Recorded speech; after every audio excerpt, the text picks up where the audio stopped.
a lifestyle ad, one was a product ad. They thought the lifestyle ad in Instagram stories was going to perform better. As it turns out, the product ad was performing better. They pulled lifestyle, they ran with the product ad, and it translated into real business results, a 29-point purchase lift. So real results for them. Faster in terms of not having these really long lead times for production too. So that means kind of reorienting the way you do your marketing and your advertising and your social. Digital is not just a sideshow, but it's really a key feature of the main show. Michael Kors had ads on television, so horizontal, and they recut them for vertical on Instagram stories. They cut them to different lengths, they branded them up front, and they made the creative didn't have to be bespoke, but they were able to do that. And then finally, just truly being yourself, knowing your brand and your voice, and bringing that to life on the platform through feed, using that one way, but then complementing it with Instagram stories to show your full personality, behind the scenes, engaging hashtags, much like you've done. Yeah, is our acquisition tool. So we want the images, product, lifestyle, etc., to give you kind of a flavor for what the brand means and the product that we want to get you into looks like, feels like, etc. We want you immediate. What is this that we're looking This is the story. So the feed is the first thing that you interact with, and we want to build out this world that immediately you're like, sign me up, follow. So then, once we've gotten you into the best pair of OV leggings, this is where the product comes to life.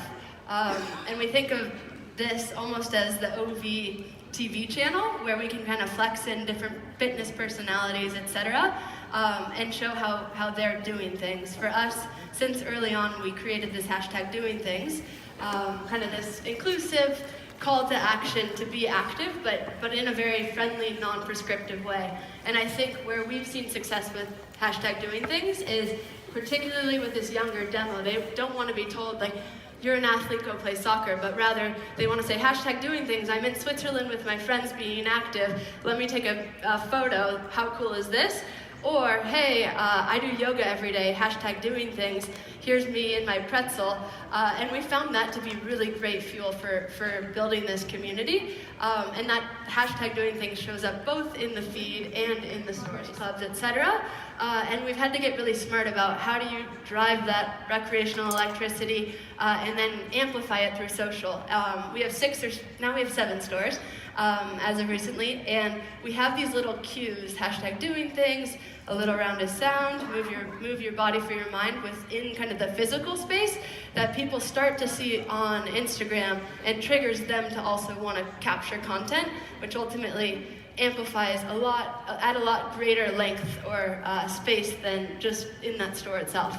It allows for movement, and you can really kind of relate to who you're seeing. You can see how the material bends, etc. Like, we are seeing it convert better, but it's still early on for us. Relationship exists on Instagram, and where we've been focused is making sure that when those relationships exist, that there's transparency for the Instagram community, because there's a commercial relationship between the two. But what I think Instagram also has done has created kind of this new class of Instagrammers. They still have a big following, and there's a relationship that develops there's a natural relationship between these influencers who may or may not know about the brand or not, but they get connected. A great example of how some established businesses are using this is Bud Light. Took influencers and used them to tell their story and to promote their products. But I think what Outdoor Voices does, and there are some other companies on Instagram that do this particularly well, is taking their customers and turning their customers into their primary influencers, marketers. And when you can do that, and you can engage your community and do that successfully, that is the best kind of marketing that there is. Because these are no longer just people who are influencers somewhere else, they are influencing other people because they love the products themselves. Who actually is influential and what the best times of day to post are, etc., in addition to business insights. Yeah, so I would say use them all on Instagram. But in particular, if you don't have a business profile, make sure to use a business profile. There are now 25 million businesses that are using them because of the insights to really learn what's performing well, how it's performing, and to be able to tailor your plans around what's performing. Okay, a quick audience question.